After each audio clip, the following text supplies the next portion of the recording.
describe what I gave you? So what you gave to me, Juan Pablo, were a USB full of photographs you had taken of older photographs from an album, dating back, I guess, from like the 20s to about the maybe 40s, 50s, and some copies of some letters, some large format negatives, and the album itself, which was empty, given to me empty, and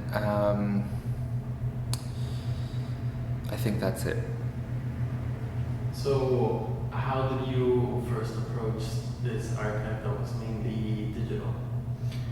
Well, the fact that it was digital actually made it easier to go through a lot of these images. So I first went through each image, and I was trying to get a sense of who these people were / are, and who, what were their relationships to each other. And in terms of the archive, how could I group them? I was sort of thinking along those lines. What were ways I could put them into categories? So what were some of those categories that you came up with? So one were photos, I called them slanted photos, but really they were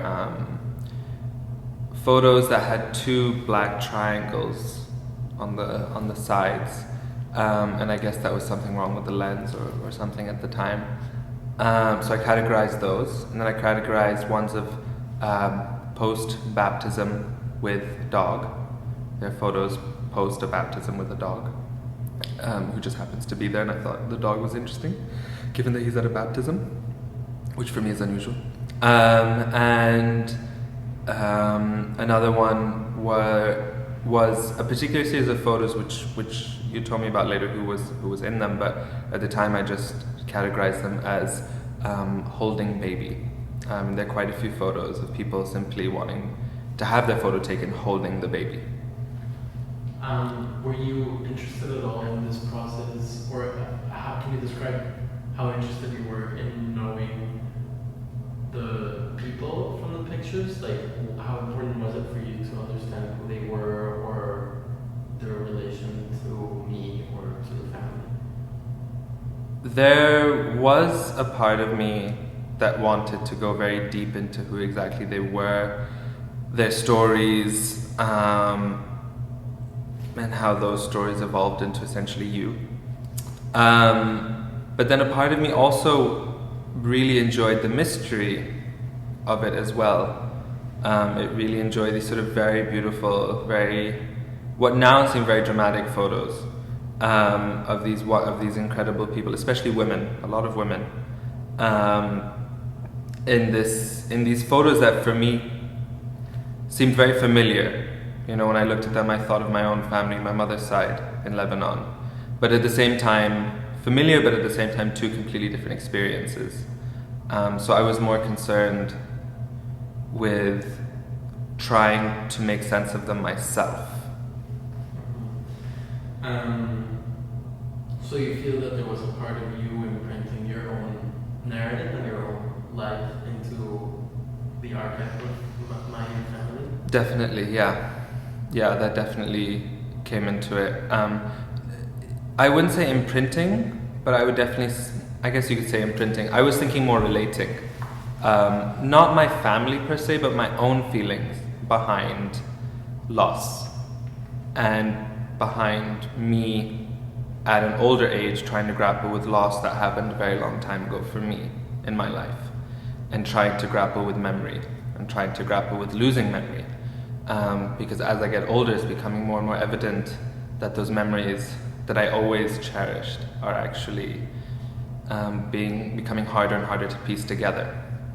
So in a way, I had heavily projected that onto your archive.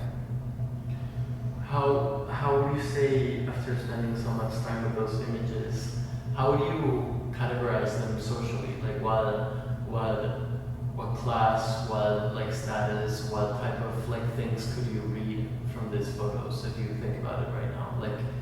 Is there anything Something likely that you could read from these photos. If I had to say, I think I was reading. I mean, the reason why it reminded me of my mother is because I was reading a very similar class background that my mother came from, which was middle to upper middle class. Well, she was from a middle class family, in the sense that they were financially stable, but they had to work for it, and they had to work hard for it. And my grandmother was a teacher. My grandfather was in the Lebanese army. So I mean, I kind of got this sense of, I guess, middle class. Especially when I saw the house in the country and the house in the city, and this sort of family moments, this sort of cherished Sundays, these cherished holidays where you could actually take a break and spend time with your family. And that's the reason why I say it reminded me of my own. Did working with this archive, which is pretty much about my life history, my individuals, like life history, like in my family, did it alter the way that it make you think about how we relate to both history and to our memory, to historical memory? Like, were there some insights through working with the archive that you had about our relation to that? In regarding my relationship to you or my relationship to an archive? In general, to an archive, I think. So did looking through these photos change how I saw the archive? Is that what you're asking? Yeah, like how did it alter the way that you perceive working with an archive as an individual and personal archive as a source for, I don't know, identity, historical history? So in the sense, it didn't, the proximity to the person directly involved, like the close proximity between you and me, the fact that we're in the same room right now and I'm handling your family history, your visual history, I wanted to tiptoe very carefully, in the sense that I did project my own narrative, but I didn't project a story necessarily. I didn't project, I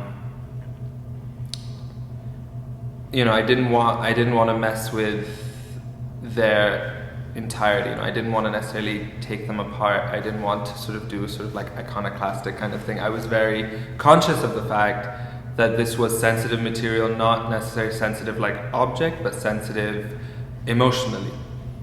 And that is different to normally how I work with an archive. For example, my own, where I feel like I understand what is sensitive and what is not. Or if I'm working with found imagery, then I put it in historical context and I'm sensitive to that. But for the first time I felt like I was trying to be sensitive to a personality.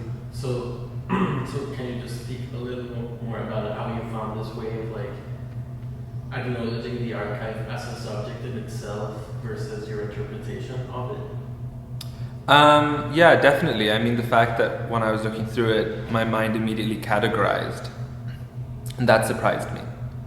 I didn't expect that to happen, and I think that's a different way of looking at the archive, in a completely distant way, in the sense that if you've been given 100 photos from a certain time period and you're told to categorize them, which that happens a lot in terms of archiving photos or archiving objects, and I guess my mind immediately went to, well, these photos have, the baby is being held by one person. These photos, there's a family holding the baby in this way. In these photos, there's a farmhouse, or what appears to be a farmhouse in these photos. There's a dog in these photos. So immediately my mind started categorizing, and it started grouping things in ways that actually, when you think about it, are quite arbitrary. Like, why is it important that there's a dog in the photos? Many people have dogs. And lastly, after working with this archive and after this project, what are your insights or ideas about the reasons why we hold on to these items and why we feel this strange need to recollect these things, this reference of memory, and somehow work through them? Because human memory is fragile. And temporary, and it goes with each passing generation. And also we're always, and because of that we try and hold on to objects and to photos especially, which freeze a moment in time quite I think very literally they freeze that moment in time and they archive it. And I think that's why they're very precious. And then, so do you see this as an act of recovery? When you try to collect these things and make sense of them, are you trying to like recuperate and save certain memories, or do you see it more as a process of acknowledging and accepting the fact that as time passes, there's just things that are lost and that you will never be able to remember again? I think there's a mix of both. I think I'm certainly trying to catch what I can of what's being lost, and putting it back. But in that process, knowing that you can't find everything, that some things that you once knew about are gone in your memory, that becomes a sort of acceptance of the fact that, well, that's just part of it. That's just part of our existence. And in a way that is also beautiful, because that moment was precious for what it was. Or though that person was precious for who they were, not for the photos that you've kept of them.